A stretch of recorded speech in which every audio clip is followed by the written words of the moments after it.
I was in shock. I thought it was going to be, hey, you have like an ulcer or something else. I didn't think I had cancer. Didn't feel right. I felt very lethargic. I was at my cousin's farmhouse and I literally could not get off his couch. I was so tired. I was visiting him with my daughter and I didn't do anything that weekend. My family was joking around like, hey, you might have the flu. I was just literally very lethargic, had no energy, and I couldn't put anything down either. I had lost my hunger, which is rare for me. I'm a big guy. I'm 6'3", 200. I thought, this might be something with a flu or something just normal. What's interesting about this type of cancer is sometimes it goes away, the symptoms. So I had months with nothing. And then I had another episode also traveling. I was at a friend's house. And that one was really bad where I couldn't put anything down. And I was having a lot of stomach pains, like jabbing pain. I spoke about it with my friend and everybody thought it was like heartburn or some type of diverticulitis. So I started thinking about, hey, I need to maybe talk to a doctor about this.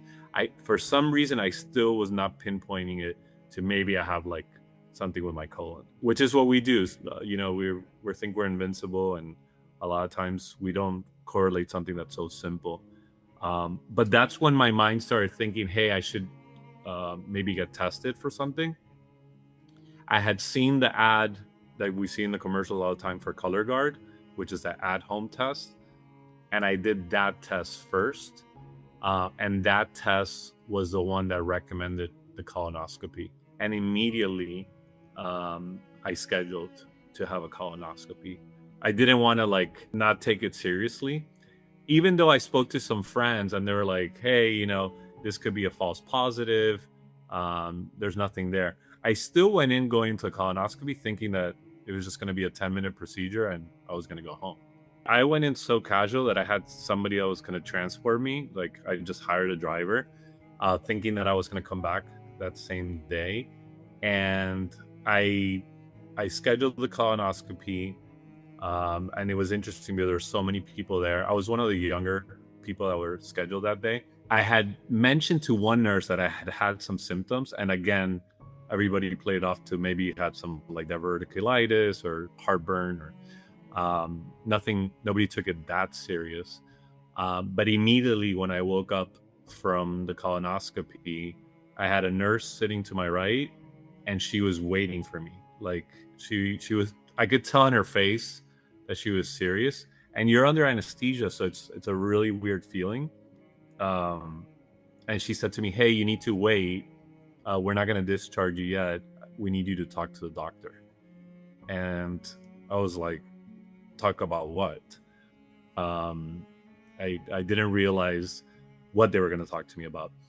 But in that moment, they didn't tell me like exactly what was going on. He basically told me, hey, we were not able to perform the full colonoscopy. I wasn't able to complete it because you're blocked. And that concerned me. And he said, there's a tumor and it's tiny, it's small. We took a biopsy. They never said the C word or cancer. We need to get the results back from the biopsy. We wanted to let you know, you're going to go home, but we wanted to let you know that we didn't finish the colonoscopy, and that's concerning. My father passed away last year. I had gone back to South America. He had colon cancer as well, but it had spread after having a period of remission to his lungs. So he had beat it, in quotes, for a certain time, and then unfortunately came back into his lungs and he passed away pretty quickly. Remember, I reached out to my family. I let them know what was going on. My sister, who's been involved in this journey with my dad and my mom, got a little more concerned. Everybody wants to get results fast, and it's a little bit of a frustrating thing with cancer, because a lot of the things are out of your control, and you just have to wait. It's what they call the scanxiety. You're anxious because you're waiting for scans or whatever test has been performed on you. So we were waiting for this biopsy. And it took a while. I had to wait 2 days. I thought I was going to get it in, 12 hours. And when the doctor called me, it was his tone. I could tell he was very serious about it. And he said, "Hey, we did find that it's a cancerous adenocarcinoma, your tumor. Obviously, it's not staged because they only stage it after your surgery. We want you to get treated as soon as possible with surgery." And that's when myself, I started doing a lot of research, and I did communicate this also to my family. And I was in shock. I thought it was going to be, hey, you have like an ulcer or something else. I didn't think I had cancer, especially with the way I manage my life and my career, children. We juggle a lot of things, and we want to have control. With disease, it's very difficult because the disease is really running the show, and it's putting a lot of hurdles with the time frames. I had an angel, which was my sister, who immediately went into like crazy execution mode. And I share this because it's telling of family. She got me registered into Moffitt Cancer Center. Well, I had my sister on speakerphone, and I went in, and there was a couple of nurses, and I could tell the vibe in the room was very serious. To the fact that he had like a little board where he was going to draw something out on, which to me, being like an athlete and seeing this in business, I was like, this is intense. And what ended up happening, he was concerned because he thought I had two tumors. And that was crazy. He opened up with, hey, we're very concerned. We think we see another tumor. The main tumor that I had was on my left side, which is at the spleen area. And when they told me where it was, I knew exactly they were right, because that's where I had this jabbing pain that had put me out a couple times. He said, hey, I think you have another one on your right side, which is very improbable. It was very concerning to him because if that happened, he would have to remove my whole colon. So it's like the perfect storm, right? You start thinking all these things. Well, I'm gonna have a colostomy bag. My recovery's gonna be crazy. I didn't care about the scars, but I really was worried about losing my colon, losing a part of my body. But within 48 hours, I had another episode where I was completely blocked. So the way I got to my surgery was I was actually admitted into the emergency room at Moffitt Cancer Center. The doctor goes inside me, and he finds out that the right area where they thought my second tumor was actually appendicitis. I had been living with appendicitis. So he ended up taking my appendix out, only removed the tumor, did not remove 3/4 of my colon, only removed the tumor.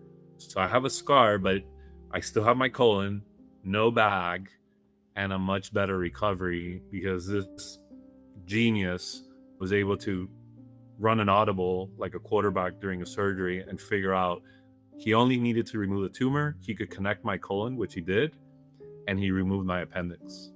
So you wake up and you're not performing yet. You don't have any bowel movements. You're under anesthesia. Your body hasn't woken up. Basically, you have to go to the bathroom to prove yourself, and you're on crutches because this part of your body is so sensitive. You have to recover. I didn't get a port. I did all my treatments through my veins, which also you have to be cleared for. So I did it through my arm, and then the pills. Nobody can prepare you for chemo. There's no books. The only person that could give you some guidelines is patients that have survived, patients that are going through it. There's just periods where you start doubting yourself. How are you going to recover from this? Because it's so draining on your body. You're putting a toxin in your body, a toxin that could save you, which is really weird too to think about. I remember I went to brush my teeth one of the first times, and the cold water from my toothbrush like tore me up. I couldn't believe it. I have to brush my teeth now with, tap water, like warm water. I had this mindset of I have to work out, I have to do exercise, and I really honed in on the concept of malnourishment, that I couldn't not eat. I have to find a way to eat. And what chemo does, it shuts you down where you don't want to eat because you have so much nausea. I just said to myself, I have to figure it out. So I wanted to keep my weight as good as I could. I had already lost 20 pounds, but I wanted to survive. The chemo sessions were interesting. One I went with my ex-wife. She was great, very supportive. The last one my sister attended, where I rang the bell. The second one I went by myself. But the most emotional one obviously was the third one. But knowing that it's not 100% over. You know, you ring the bell, you still have cancer. So you're under surveillance. This is a long journey, and I say this, and people are, it's a wide opener. They're like, "Well, when are you done with cancer?" You're really not done. You have to have 5 years after your surgery of basically a clean report, like a clean report card, to be cancer free, in quotes. So I tell people I'm not cancer free. I'm under surveillance right now. I'm on my journey to be cancer free, and that's what I'm fighting for. Something a lot of people don't talk about. You know, it's interesting because in this country, you know, you have some medical leave, of course. I only took a couple of days off during my surgery, to be honest. Now I had a great company. I have a great company that supported me and gave me a carte blanche. Like, Mario, you come back when you're ready. This is from the senior leader of our company, because obviously I perform, but not only that, they care. They care. And that was really important to me, because it showed the type of company that I work for. But I kept working. And I tell people, in a way, work helped me sometimes because it was a distraction. I wasn't talking about cancer all the time, or people weren't asking me about cancer. I didn't share it. Because I thought if I share it, then I can't talk about what I'm doing, which is my product and my company. And so in a weird way, it was a distraction, but it was hard. It was hard to work during cancer. I've become vocal about it. So if I meet, especially men, if I meet any man that's over 45 years old, I tell them, hey, when's the last time you had your colonoscopy? A lot of times they tell me that they haven't had one in their life. So I highly recommend the colonoscopy, because the at-home test is not 100% or foolproof. The only way you can really know is with a colonoscopy. But also, I don't let cancer define me. It's a chapter in the book for me. Like, I'm a cancer thriver, but I have way other layers of my personality and other things I want to do. And we don't have to talk about cancer every time you see me, because it doesn't define you. Cancer is horrible. It's a horrible disease, and there's ways to combat this and try to fight it, right? So I think, you know, people need to stay positive.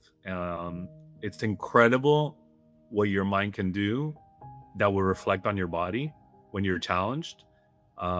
It's an incredible spirit that we have. Time is everything. We only get one ride. I tell my children all the time, we only get one ride in this carousel of life. So, you know, really enjoy it. Spend time with your family. And if this happens, try to fight it. My favorite quote is, fear is useless, faith is necessary, and love is everything.